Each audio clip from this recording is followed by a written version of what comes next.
नमस्कार, जय हिंद, वंदे मातरम। एक बार आप सभी का बहुत बहुत स्वागत है देश के नंबर 1 सरकारी YouTube न्यूज चैनल के अंदर। वहीं आप अभी तक हमारे चैनल पर नए हैं तो चैनल को लाल बटन दबा सब्सक्राइब एवं वीडियो को ज़्यादा से ज़्यादा शेयर जरूर करें। वहीं वीडियो में पूछकर सवालों का जवाब जरूर दें, क्योंकि आप भी जीत सकते हैं 50,000 रुपये तक का इनाम। वहीं दोस्तों मैं आपको बता दूं कि कर्नाटक की चुनाव के समाप्ति के बाद लोकसभा चुनाव की 543 सीटों का प्रथम ओपिनियन पोल सामने आया है। इस वीडियो में देंगे हम आपको पूरी जानकारी, वीडियो को एंड तक जरूर देखें। क्या बीजेपी की इस बार फिर बनेगी सरकार या एनडीए पार्टी यूपीए पार्टी को देने वाली है तगड़ा झटका?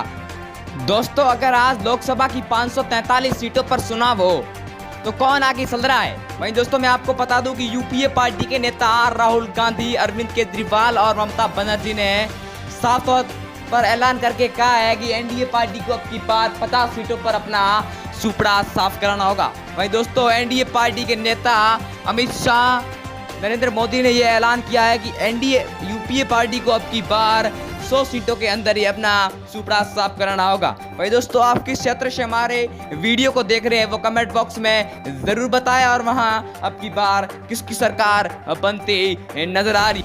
वहीं दोस्तों देश के माननीय प्रधानमंत्री ने रात 12 बजे आकर की बड़ी 10 बड़ी घोषणाएं। वहीं एक बड़ी घोषणा यह है कि 2023 के अंतिम में होंगे लोकसभा चुनाव। वहीं दोस्तों लोकसभा चुनाव से पहले कई राज्यों में चुनाव, जैसे राजस्थान, तेलंगाना, महाराष्ट्र में चुनाव, और वहां पर कहीं पर बीजेपी की सरकार है और कहीं पर कांग्रेस की सरकार है। वहीं दोस्तों आज हम 543 सीटों का महा ओपिनियन पोल सर्वे लेके आए हैं, तो वीडियो के एंड तक जरूर बने रहिए। वहीं दोस्तों बात करें सर्वप्रथम सीट गुजरात की, तो यहाँ पर कुल 26 सीटें। 26 में से बीजेपी को 12 सीटें, कांग्रेस को 6 सीटें, आम आदमी पार्टी को 8 सीटें।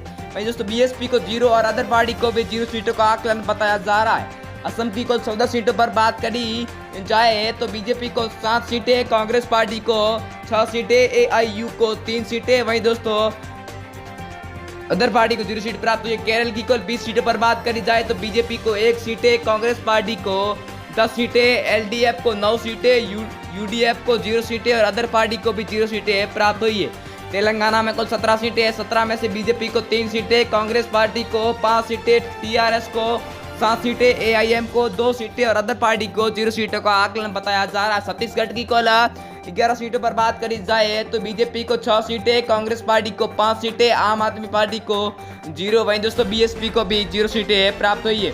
महाराष्ट्र की कुल 68 सीटों पर बात करी जाए तो 48 में से 15 बीजेपी को, 14 कांग्रेस पार्टी को, एसएसएस को 10 सीटें और एनसीपी को 8 सीटें प्राप्त हुई है। लक्षद्वीप की कुल 1 सीट पर बात करी जाए तो कांग्रेस को बड़ा बहुमत प्राप्त होता हुआ 1 सीट कांग्रेस को प्राप्त हुई है। वहीं दोस्तों बीजेपी का 0 सीटों का आकलन बताया जा रहा है। वहीं दोस्तों मेघालय की कुल 2 सीटों पर बात करी जाए तो दोनों को ही समांतर सीटों का आकलन, यानी बीजेपी को भी 1 सीट और कांग्रेस को भी 1 सीट प्राप्त हुई है। एसपी को 0 और बीएसपी को 0 सीटों का आकलन बताया जा रहा है।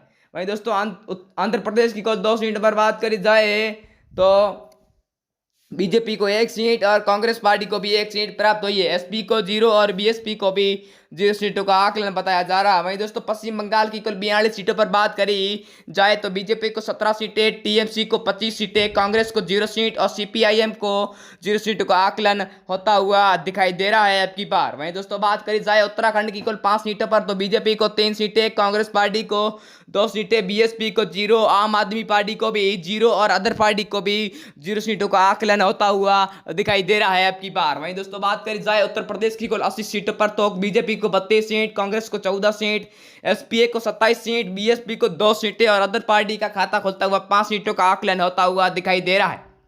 वहीं दोस्तों राजस्थान की कुल 25 सीटों पर बात करी जाए तो 25 में से बीजेपी को 10 सीटें, कांग्रेस को 14 सीटें, आरएलपी को 1 सीट और आम आदमी पार्टी का सुपड़ा साफ 0 सीट और अदर पार्टी को 0 सीटों का आकलन प्राप्त हुआ। वहीं बिहार की कुल 40 सीटों पर बात करी जाए तो बीजेपी को 12 सीटें, कांग्रेस को 5 सीटें, आरजेडी को 15 सीटें, जेडीयू को 8 सीटें और अदर पार्टी को 0 सीटों का आकलन होता हुआ दिखाई दे रहा है अब की बार। वहीं दोस्तों बात करी जाए तमिलनाडु की कुल 39 सीटों पर तो बीजेपी को 4 सीटें, कांग्रेस को 5 सीटें, डीएमके को 15 सीटें और एएलए को भी 15 सीटों का आकलन होता हुआ दिखाई दे रहा है।